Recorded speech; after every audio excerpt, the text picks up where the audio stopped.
ترکی اپنی ثقافت، رنگینی اور تنوع کے باعث دنیا بھر میں منفرد پہچان رکھتا ہے۔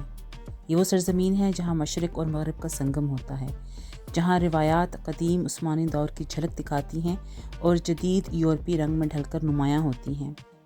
اسی امتزاج نے ترکی کی ثقافت کو دلکش اور دلوں کو چھو لینے والا بنایا ہے۔ یہی وجہ تھی کہ اس بار رخت سفر ترکی کے لیے بندھا۔ استنبول پہنچتے ہی گرم لیکن خوشگوار ہوا نے استقبال کیا۔ ٹیکسی والے سے بھاؤ تاؤ کر کے منزل کی طرف رواں دواں ہوئے۔ استنبول رات کے وقت خوبصورت منظر پیش کر رہا تھا۔ ایک طرف جدید عمارتیں، روشن سڑکیں اور پرجوش لوگ تھے، اور دوسری طرف صدیوں پرانی مساجد، بازار اور محل اپنی شان و شوکت کے ساتھ کھڑے تھے۔ ہوٹل پہنچے اور ایسے تھکے کہ بس سونے کا ارادہ کیا۔ صبح تیار ہو کر ہوٹل کی طرف سے پرتکلف ناشتہ کیا اور استنبول یاترا کو نکل پڑے۔ ترکی کے فن تعمیر میں شاہکار مساجد، محلات اور بازار آج بھی ماضی کی شان و شوکت کو زندہ رکھتے ہیں۔ ہوٹل کے بغل میں ہونے کے باعث ہمارا پہلا پڑاؤ بلو ماسک تھی، جو بلا شبہ ایک خوبصورت مسجد ہے۔ بلو ماسک کی تعمیر کا حکم سلطان احمد اول نے دیا تھا، جو سلطنت عثمانیہ کے 14ویں سلطان تھے۔ اس کی تعمیر 1609 عیسوی میں شروع ہوئی اور تقریباً 1616 عیسوی میں مکمل ہوئی۔ معمار سید فقار احمد آغا نے اسے ڈیزائن کیا۔ مسجد کے اندرونی حصے کو تقریباً 20,000 سے زائد نیلی ٹائلوں سے سجایا گیا ہے، جس کی وجہ سے اسے بلو ماسک کہا جاتا ہے۔ وہاں سے نکلے تو آیا صوفیہ پہنچے۔ آیا صوفیہ استنبول ترکی کی ایک تاریخی اور شاندار عمارت ہے، جو 537 عیسوی میں بازنطینی شہنشاہ جسٹینین اول نے چرچ کے طور پر تعمیر کروائی۔ 1453 عیسوی میں سلطان محمد فاتح نے اسے مسجد میں بدل دیا۔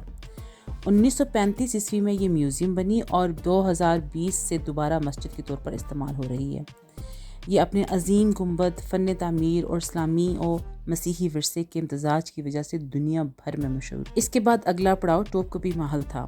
ٹوپ کپی محل نہ صرف فن تعمیر کی شاندار مثال ہے بلکہ تہذیبی ورثے کی علامت بھی۔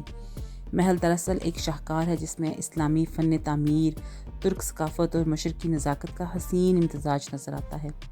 اس کے وسیع صحن، بلند دروازے، خوشنما باغات اور سنگ مرمر سے مزین حال دیکھنے والے کو ماضی کے سنہری دور میں لے جاتے ہیں۔ یہاں ہر گوشہ تاریخ کی داستان سناتا ہے۔ ٹوپ کپی محل استنبول ترکی میں واقع سلطنت عثمانیہ کا عظیم الشان محل ہے۔ یہ 1460 عیسوی میں سلطان محمد فاتح نے قسطنطنیہ کی فتح کے بعد تعمیر کروایا۔ تقریباً 400 سال تک یہ عثمانی سلاطین کی رہائش گاہ، دربار اور سلطنت کا انتظامی مرکز رہا۔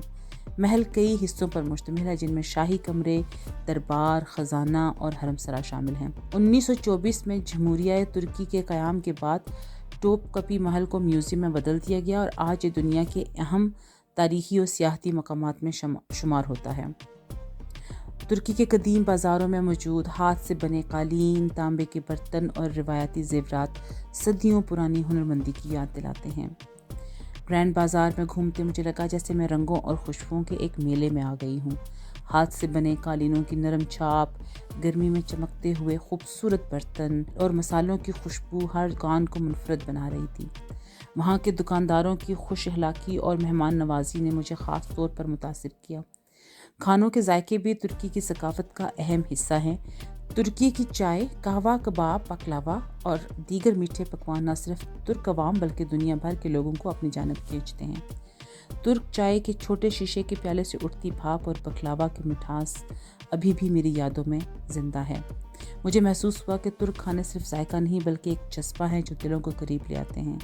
ترک مہمان نوازی دنیا بھر میں مشہور ہے، جہاں مہمان کو اللہ کی رحمت سمجھ کر خوش دلی سے پیش آیا جاتا ہے، اور یہ مہمان نوازی ترک ریسٹورانٹس میں جا بجا نظر آئی۔ ترکی کے رقص اور موسیقی بھی اس کی ثقافت کا حسین رنگ ہے۔ کروز ٹرپ جو ہم نے باسفورس کو دیکھنے کے لیے بک کیا، اس نے نہ صرف روایتی موسیقی سے لطف اندوز ہونے کا موقع فراہم کیا بلکہ رات کی روشنی میں استنبول کا مسحور کن منظر پیش کیا۔ اگلے دن ہم باسیلیکا سسٹرن استنبول، جو ترکی میں زمین کے نیچے واقع قدیم پانی کا ذخیرہ ہے، دیکھنے کے لیے گئے۔ اسے بازنطینی شہنشاہ جسٹینین اول نے 532 عیسوی میں تعمیر کروایا تاکہ شاہی محل اور قسطنطنیہ کے دیگر اہم حصوں کو پانی فراہم کیا جا سکے۔